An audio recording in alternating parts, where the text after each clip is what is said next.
Congratulations and Happy New Year. 2021 is looking up.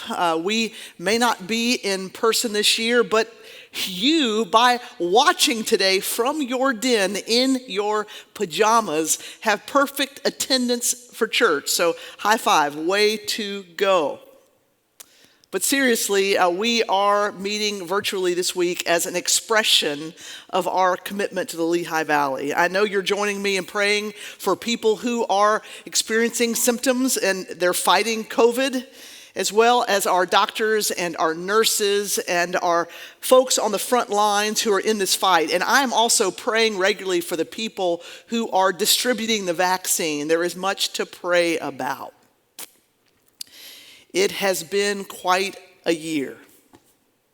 One of my eco-pastor friends shared his favorite Christmas gift this year. A church member gave him this.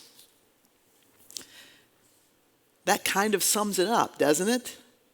One of our own families celebrated New Year's Eve using a piñata. Here it is, a coronavirus piñata. And I teased them and I asked them, what's inside this piñata? Is it toilet paper and hand sanitizer? Well, here's what it looked like after the candy and the prizes came out. Maybe you wish you were a part of that. Time magazine looked back this week, and their cover was really the inspiration for our series, our new series logo. 5 times in their 100-year history, the cover has been simply a bold red X. The first time that happened was 75 years ago. In 1945, a red X marked the death of Adolf Hitler. Time said that it was the end of an era.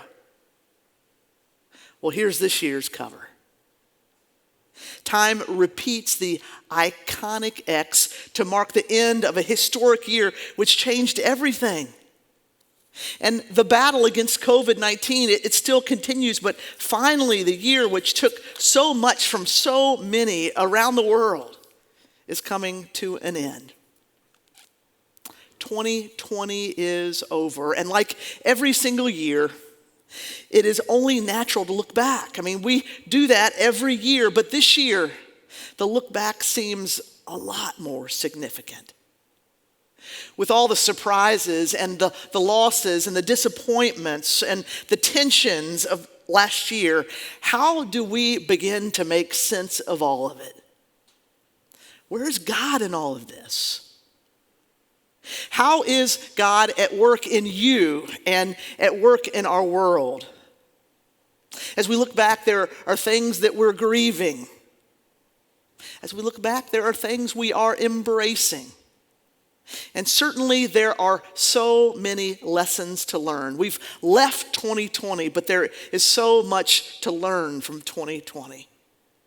And today we begin a new series. Good lessons from a bad year. Over the next few weeks, we're going to look at these lessons that came to us from such a bad year. Here they are. Family matters. Justice matters. Community matters. History matters. Leadership matters. And science matters. But to get the series started, I want us to hear from the Apostle Paul. He had some very bad years in his life, and we can sit with him and learn this vital lesson from him from last year. The right one, really, to begin this series, the most fundamental lesson of all. New matters. New matters. At the end of a very difficult year, a very complicated year, we need to remember that we need new. We need there to be new. We need to be able to turn the page of the calendar. And we need new not just at the end of a bad year and the beginning of a new year. We need new every single day. And God so loved the world that he brings us new. When everything around us seems to be falling apart, we need to know that our God is still at work. He's at work in us, and he's at work in the world. He is still making things new. So here's what Paul tells us from 2 Corinthians. We are hard pressed on every side, but not crushed. Perplexed, but not in despair. Persecuted, but not abandoned. Struck down, but not destroyed. We always carry around in our body the death of Jesus so that the life of Jesus may also be revealed in our body. For we who are alive are always being given over to death for Jesus' sake, so that his life may also be revealed in our mortal body. So then death is at work in us, but life is at work in you. Now skipping down to verse 16. Therefore, we do not lose heart. Though outwardly we are wasting away, yet inwardly we are being renewed day by day. For our light and momentary troubles are achieving for us an eternal glory that far outweighs them all. So we fix our eyes not on what is seen, but on what is unseen. Since what is seen is temporary, but what is unseen is eternal. As we open up this new year, may God bless the reading of his word. I hope you will open up this book every day of this year. It will change your life. I keep saying that to you. It will change your life. There's so much here for us. See, Paul is showing us by his own life what it looks like to be a follower of Jesus. Things were not perfect for Paul. He's telling us he was persecuted. He's telling us he had troubles.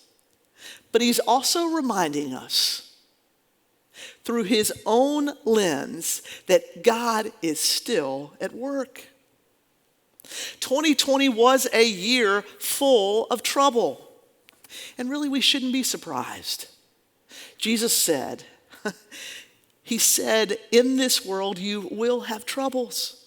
Troubles are real.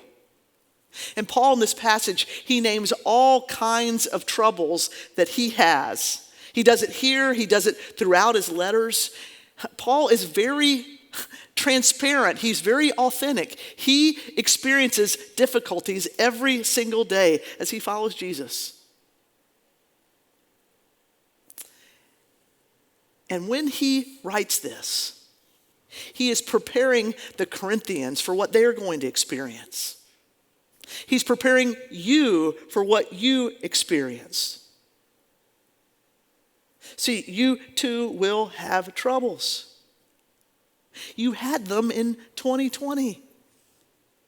Now, I don't know what your troubles are, what you think of when I say that, but I know you had them. I heard from many of you about your troubles. And the troubles are varied. Some troubles happen just because of your own brokenness. Other troubles that you experience happen because of people around you's brokenness. And some of the troubles you experience happen just because we're living in a world that's broken. And we're waiting for Jesus to return to change it all. Paul gives us this picture. He describes what it looks like to be in the middle of the trouble. Here's what he says. He says, I am hard pressed on every side. He's saying like the breath was literally being squeezed out of him. He's hard pressed. He says he's perplexed. He doesn't know what to do next in the middle of the trouble. Paul says he's persecuted, and that means he feels like he's being pursued as he lives out his life of following Jesus. And Paul says he is struck down. Literally, Paul had been stoned. He had been struck by stones. But Paul wants you to know. He wants you to know that it may feel that way. That is real. But that's only part of the story. Paul says we are hard pressed on every side, but not crushed. He says we are perplexed, but not in despair. He says we're persecuted, but not abandoned. He says we are struck down, but not destroyed. See, Paul could have given up, but he didn't. And in 2020, you could have given up. We could have given up, but we didn't. See, this year, as followers of Jesus, we learned that new matters. We need it. See, because of Jesus, we faced the troubles we faced last year, but we did it different. And that's what Paul is saying here. In spite of all the trouble that Paul faced, in spite of all of it, no matter what happened to him, no matter what's happened to us, he says this, therefore, we do not lose heart. Though outwardly we are wasting away, yet inwardly we are being renewed day by day. See, in the troubles. Not just after, not before, in the troubles, God is always bringing new. You know, that's a theme all over Scripture. You'll see it over and over again. In the book of Lamentations, it's literally a whole book about people lamenting to God. We could have had a year of lamentations. It's perfect for us to hear the suffering people say in the book of Lamentations, the steadfast love of the Lord never ceases. His mercies never come to an end. They are new every morning. Great is your faithfulness, God. From the book of Isaiah, people full of despair hear God's word. Through the prophet, they hear his hope. He says, see, I'm doing a new thing. I will make a way in the wilderness and rivers in the desert. I mean, don't miss that. When you're lost, God will find a way. In the driest place, there will be rivers of relief. And in the very last book of the Bible, the exclamation point. Words from God. Behold, I am making all things new. God is always bringing the new. And after this year, we really know that we need the new. And when we know that, when we learn that lesson that God is always bringing the new, there are some very practical implications from any troubles that come your way. See, Paul wants us to know that new means God is always with you. See, a bad year, it doesn't mean God is absent. Troubles don't mean God is absent. That's what we just got finished celebrating at Christmas. God comes into our mess. He knows what we've experienced. He's experienced troubles too. See, no matter what, God is always there. God is always renewing you. This is a promise that you have as a follower of Jesus. And here's the second thing. New is what defines you as a follower of Jesus, not the trouble. Paul says, here's how you get the new in the middle of any trouble you face.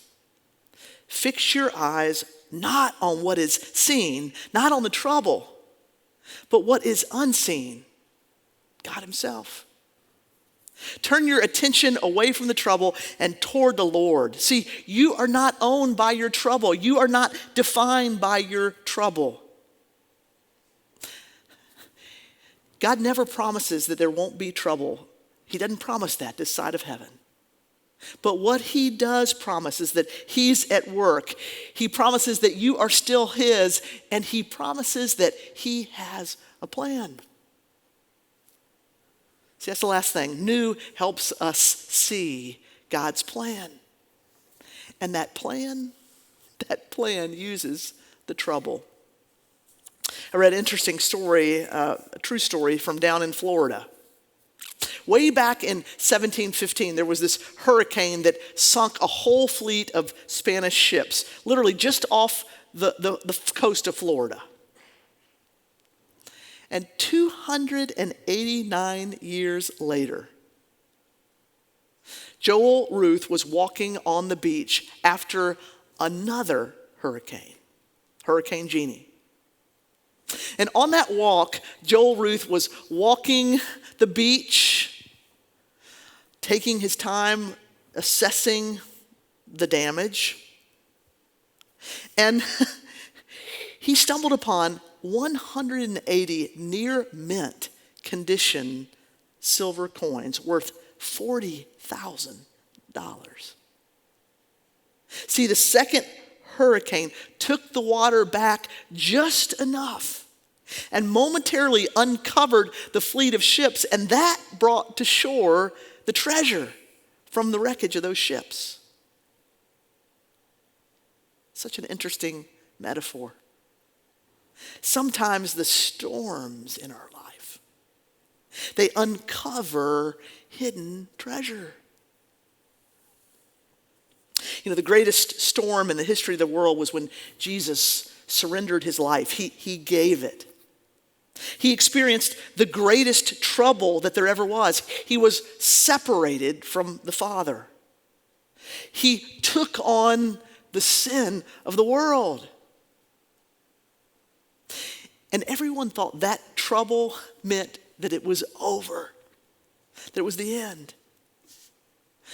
But God was bringing the new. God was bringing the greatest new that there ever was, resurrection. See, our troubles aren't just post-manger like we talked about on Christmas Eve. Our troubles are post-resurrection. See, Jesus' resurrection changed everything. It is bringing the new. It's powerful to think that the God of the universe sent his son Jesus. And Jesus, as fully God and fully human, he literally went ahead of us in our troubles. I mean, he showed us that. He showed us that he was breaking down every single wall between us and God. And he was showing us that just like he would have trouble, we would come behind him and have our own trouble. But even in our trouble, even in your trouble, it can still turn up treasure. See, there's treasure of seeing God make things new. Whether he calms the storm and erases the trouble, or whether he sits with you in the trouble. There's treasure of trusting God when the next trouble comes, because you've experienced that God was sitting with you in your former trouble. There's the treasure of hope that we show the world because they're looking for hope. They're looking for new.